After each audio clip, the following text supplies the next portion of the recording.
السلام عليكم ومساء الخير، وعدنا بفيديو جديد لتكملة الأجوبة على تساؤلاتكم بخصوص العمل واستكمال التخصص في المجال الطبي ألمانيا.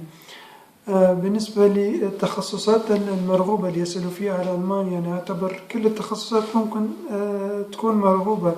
يعني الأكثر التخصصات المرغوبة ومن السهل الحصول على عقود عمل فيها هي التخصصات الباطنية.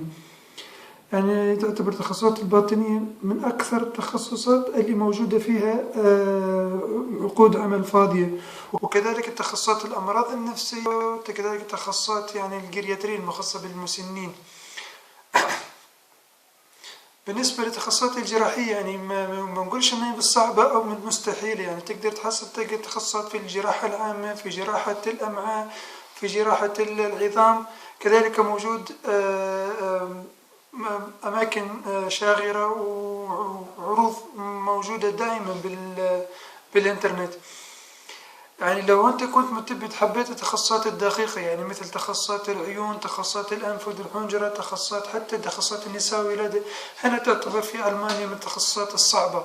يعني ما أقول لك إنها بالمستحيل، لكن تقدر صعبة. تقدر تجي على ألمانيا وتكمل اللغة تبعك وتعمل المعادلة، لكن بالأول تقدر تبحث عن تخصصات الجراحة العامة، تقدر أنت تشتغل فيها عمل خلال سنة.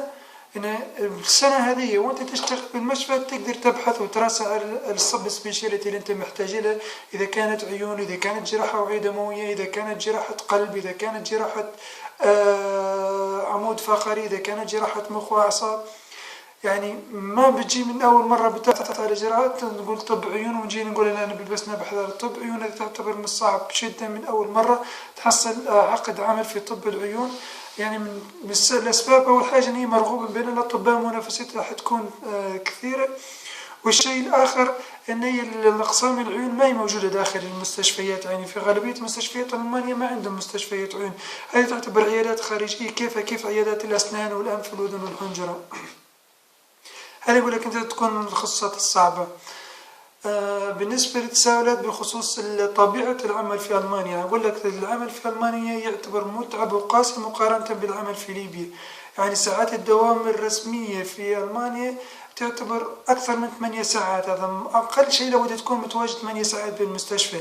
لكن كثرة الحالات وكبرة الأقسام ما تقدر تنهي عملك في 8 ساعات، ممكن تضطر بتظل أكثر من 8 ساعات. يعني أول ما جيت نشتغل بالمشفى هذا كان دوام عمل من 8 الصبح إلى 4:30 المساء، ما أتذكر ولا يوم روحت للبيت قبل الساعة 6 المساء. يعني بعدين مع خبرة ومع كثرة العمل حتقدر تروح بكير، يعني ممكن الساعة 5 أو 5:30. في مستشفيات أخرى يعني يعتبر نظام العمل فيها صعب جدا. يعني أتذكر إني اشتغلت في قسم في جراحة العمود الفقري ومركز متخصص، يعني في أكثر من 12 صالة عمليات، في أكثر من 20 أخصائي، في أكثر من 30 طبيب مساعد. يعني المستشفى هذا يعتبر سنتر لجميع الجراحات العمود الفقري والجراحات العظام. يعني كان طبيعة العمل فيه متعب جدا. يعني كان الدوام الساعة 6 صباحا ممكن تقعد 8 المساء. يعني المشفى انت بتعمل معه معقد انك انت بتداوم الساعة 7 المساء بتروح 7 الصبح إلى 4 المساء، ما تقدر تنهي عملك. يعني انت غير صالة العمليات بتظل فيها أكثر من 9 عمليات باش تنهي لستة العمليات اليومية. يعني أنا أتذكر من القسم في المشفى هذا كان معي الممرض داخل العمليات هو ألماني، والله من الساعة 6 الصبح إلى 6 المساء ما جلس ولا جلسة ولا أكل ولا شرب. يعني الشيء هذا يعتبر من الأقسام المتعبة جدا. في أقسام في ألمانيا تعتبر أكثر راحة، يعني تقدر ترتاح فيهم حتى وإن كان المناوبة تبعها متعبة، لكن فيها قسط من الراحة تحصل يعني في فترتها. أنا أقول لك طبيعة العمل في ألمانيا صعبة ومتعبة وفيها ستريس، فيها ضغط نفسي.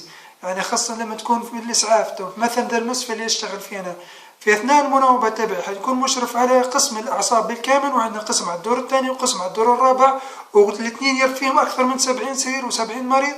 بنهتم بقسم العناية وبتهتم تاني بقسم الأوبرفاخن هذه تبع المتابعة المرضى اللي على المونيتور، يعني فيها 8 أسرة. يعني في المناوبة من الصعب انك تحصل ايام راحة، تحصل فترات راحة في ايام المناوبة النهارية، وخاصة بالذات ممكن بالليل تحصل ساعتين او ساعة ونص نوم. يعني طبيعة العمل مقارنة بليبيا في ألمانيا يعتبر متعب جدا والإنكم تبعي يعني الراتب الشهري يعتبر يعني مقارنة حكينا من مثل الدول الأخرى يعني يعتبر بسيط جدا، لكن تقدر تعيش به وتقدر تعيش حتى في المستوى الرفاهية بالراتب تبع المشفى هذا. أوكي، أنا متأكد أنكم كلكم قاعدين تبحثوا وتسألوا على طبيعة العمل في الدول الخارجية مثل ألمانيا، جنوب أفريقيا، كندا. مثلكم كنت في 2009 و2010 كنت متلهف على أي معلومة ناخذها، يعني كلكم باش تتخذوا القرار السليم وينك أنت بتكمل دراستك، هل في بريطانيا، بكندا، أم بأمريكا، أم بجنوب أفريقيا. عن نفسي في ألمانيا فيها إيجابيات فيها سلبيات، وأهم إيجابية في ألمانيا إنك أنت تقدر تتخصص المجال اللي أنت ترغب فيه. إذا أنت جيت من ليبيا راغب تخصص جراحة مخ وأعصاب تقدر تكمل أنا جراحة مخ وأعصاب بألمانيا. إذا كنت جاي راغب تخصص أي مجال في الطب تقدر تتخصص أنا في ألمانيا، لكن هي مسألة وقت.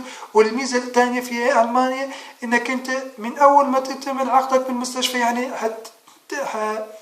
حتنهي مشكلة الماديات بالكامل، إنك أنت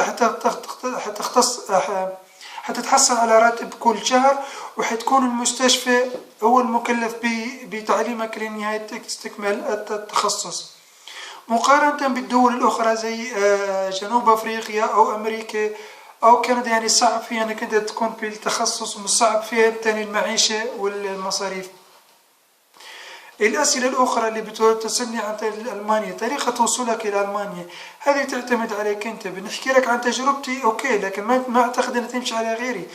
أنا حاولت أقدم على تأشيرة للسفارة الألمانية، لكن الفترة اللي قدمت فيها صار تفجير في ليبيا، كان في 2012 أعتقد 2013 صار تفجير في السفارة الفرنسية، وبعدين أغلقت جميع السفارات الأوروبية وتحولت إلى تونس. من اضطريت إني ناخذ تأشيرة الشنغل، يعني جيت بالشنغل. من أول ما جيت بالشنغل الأوروبية، أخذت الشنغل الفرنسية، جيت بها 3 شهور ألمانيا ما نجحت إني كيف أمددها أو أغيرها. رجعت لليبيا وأخذت شنغل مالطية وجيت لألمانيا، والحمد لله سخر الله لقيت بشخص غير لي التأشيرة إلى إقامة بألمانيا. من ضمنها كملت اللغة وتحصلت على قبول مستشفى، من بعدها حصلت على إقامة دائمة في ألمانيا.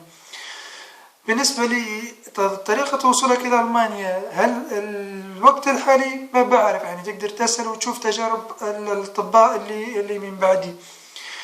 الشيء الآخر اللي بنبه عليه يعني الأسئلة لما تصلني على الإيميل ولا تصلني عن طريق رسائل، لو ما رديت عليك في نفس اليوم أو بعد يومين، يعني لما يكون عندي وقت فراغ هرد عليك، يعني مش مشكلة إذا كان الرد كان متأخر، بس تبي منك الصبر ووسعة البال، ونسأل الله التوفيق لكم جميعا، وشكرا.